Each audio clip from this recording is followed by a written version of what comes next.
let's turn the tables and probably move to the one of the most least fancied sides, the Rajasthan Royals. Mhm. Um, they've basically kind of tried to rejig their squad a little bit.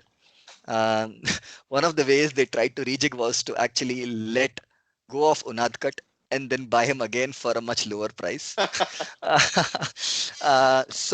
They've actually got a very interesting squad, which is actually packed with more English players than any other squad.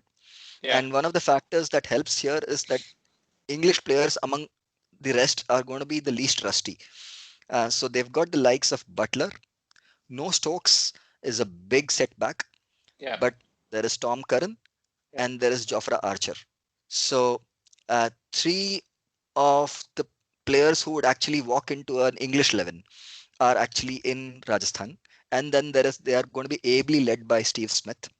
So his leadership skills are there to be seen, and he'll have a lot to prove. What Australia would have been missing over the last year or so for obvious reasons. Um, and then they've got a very interesting acquisition in Robin Uthappa. I thought he was a Yeah. great loss for KKR. He was a very trusted lieutenant, and now he makes his way to RR, and he has been consistently maintaining that he has at least 2 more years of cricket left in him. So he's got a lot to offer. And then um, the focus will inevitably be on Sanju Samson. So many years that we have been only hearing of the potential that he has, Yeah. and it's high time that he turns that potential into performance. So he'll have a lot to prove. Unless he comes out with a 450, 500 runs plus season, I would say he would have underachieved. So we have to set that high a benchmark for a player of that caliber. So Yeah. he's yeah, and That and that with the I think yeah that's true. That's true as well. I think as far as Sanju Samson is concerned, he's had opportunities as recent as the New Zealand T20 series earlier this year. I think he had, I think it was a fantastic opportunity. I think he got to play in 2 out of the 3 games, and I think in both games he had promising starts but didn't capitalize on them. he let go of his opportunity. That was very sad to see. Yes. In the bowling front, I believe among all the squads, they have the weakest spin department. Yeah. There is really no one to talk worthy talking of. There is Shreyas Gopal, um, and who else? I can't. There's no name worth bringing up. Well, But I think they've got a couple of options. You've got Mayank Markande, who's been traded, who had a fantastic 2018 season, I think, with Mumbai Indians, but then fell off the pecking order. Rahul Chahar replaced exactly, him last year. yeah, He got traded to, I don't remember which other team. He got traded to a different team last year, and then has again been traded to Rajasthan Royals this year. So I think if he gets the opportunity, he'd want to, try and recapture some of the magic that he created in 2018 and sort of make a name for himself. yeah, But yeah, I agree. I think they probably Shreyas Gopal is probably the only established consistent performer, consistent spinner over the last 2-3 years that Rajasthan can really bank on. yeah. Markande is you don't know which way he's going to turn out this year. I Exactly. think He's blown hot and cold. So yeah. let's hope that this is again the third year and he's back in hot form again. Um, and and but the things that actually the spinners don't bring to the party, the pacers can. They have a Mhm. good variety of pacers.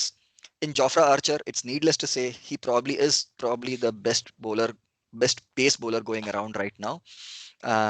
He completely takes the pitch out of the equation. So slow, low pitch, no problem. He can deal with it. To say that he's got one of the most deceptive bouncers and the most deceptive slower ball. So very good prospect. You Um, think his slow balls are more deceptive than Bumrah? okay, let's not get there. Okay, he's going to be a handful. So Well, okay. and and then they've got Tom Curran, who is a very established BBL performer. So he knows Yeah. how to play in the T20 leagues around the world. Yeah. So probably the first time he's coming around to IPL, and he's going to be a very useful addition to the RR squad. And then they have Varun Aaron, who Yeah. has actually been um, very vocal about how strongly he feels that he could make a comeback into the national side. So if he has any such aspirations, then he has to prove that IPL. He has to use the opportunities he gets in the IPL, and so the pace department seems fairly well covered. But then there seems to be a lot of reliance on the overseas players. Yeah, So the likes of the middle order, lesser known players like Manan Vora, Riyan Parag, they may have to step up. yeah, Robin Uthappa is there, a proven customer. And then the most exciting package of their all, Yashasvi Jaiswal has been yeah, added to the RR squad. yeah, So the highest scorer from the recently concluded Under 19 World Cup. yeah, So there's so much to talk about him. But again, this is a step up to the big stage, and let's see how he performs.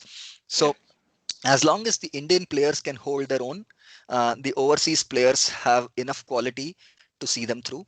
But if I mean, to be frank, looking at the squad, you just get a feeling that they lack a little bit of depth.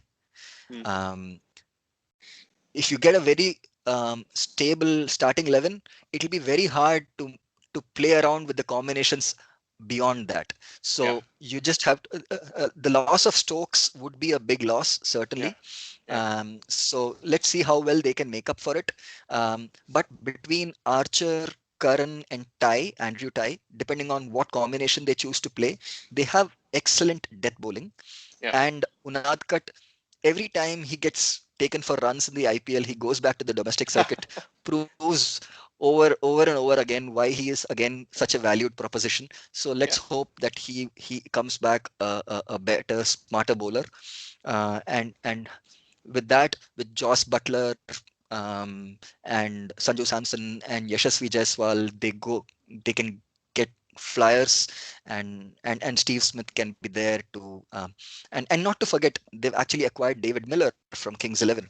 So yeah, in the absence of Stoke, he may actually get more games.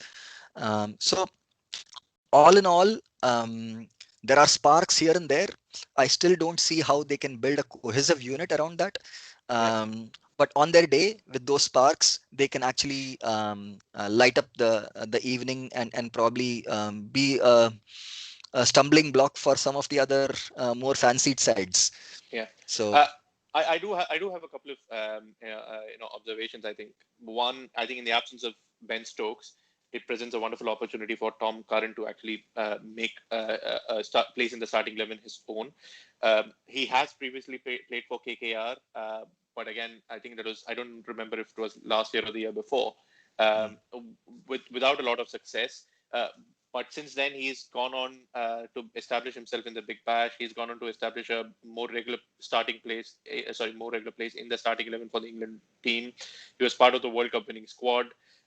He's come off a good bowling and batting performances in the yeah, recently yeah, concluded series against Australia. So I think he's high on confidence. And if it was a toss up between him and Andrew Ty, I'd probably go for Tom Curran because he, yeah, in addition to yeah. the bowling, he also brings the batting skills to the table. Yashasvi Jaiswal was someone I absolutely enjoyed watching during the Under 19 World Cup. I think he is by and far one of the next. One of the biggest batting talents to come out of the country, and I think he'll definitely play for India in the long run. So I think this is Oof. probably I his. think we should hold that judgment. We've heard enough about Unmukh Chand and the likes of those players in the past. So yes, he is very talented, and this is the stage that he would relish to perform. Yep. And we can only keep our fingers crossed, and that he does well. Well, So I certainly think having sort of watched him bat and the kind of and the range of strokes that he has and the ability to tailor his his stroke play to the situation, I think he is definitely going to go places, and I really hope he has a wonderful IPL. yep. There's also Kartik Tyagi, who was the Oh is yes. the Indian pace spearhead for the under 19 team again, bowling upwards of 140 clicks. Yep. I'm not entirely sure again where he'd fit into the scheme of things for Rajasthan this year, but I'm sure he'll get a couple of games to let it rip. Having sort of spent a fair amount of time discussing Rajasthan's spin resources or the lack of it, Here's a question for you. Do you think Steve Smith is going to give it a 12? Um, Interesting question. I don't know. He may. No, you've got to answer. You've got to answer the question, mate. It's either a yes or a no. You can't go, I don't know. It depends on what the team management thinks, if I'll it's the not right duck. conditions. I'll not duck the You've got to question take a this time. stand. Yep. Yeah, he may be forced to actually roll his arm over in a game or two. There The you go. the larger question I was about to actually ask in return was, would he actually play all the games for Rajasthan? He is the actual nominated captain, but looking at the team's balance, would he prefer to actually step aside to lend balance in one way or the other? Well, again, it's a long tournament. Um, 14 games are a long is a long round robin stage, so we may see all kinds of things come up. So why not? We may see Steve Smith roll his arm over in a game or two. Yeah. Um, And I think barring fitness issues, he's had concussion issues during the ODI series, which has made him miss. I think he missed the entire one day yes, yes, yes. portion of the series. Um, I think he will play all games if he's available for Rajasthan, because purely because of the fact that it's going to be played on slower, low pitches, and he's one of the best players of spin, definitely within that team. So I don't think there's any. I don't think there's a remote possibility of him even trying, considering dropping himself, if that's what you're implying. But so one thing I've realized from this conversation is you can give a straight answer. So I just need you to get you to the right See, to the right question.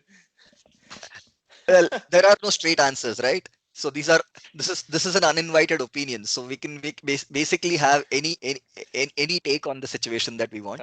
No, Keep bringing in those situations. it's uninvited opinion, but it still needs to be an opinion. So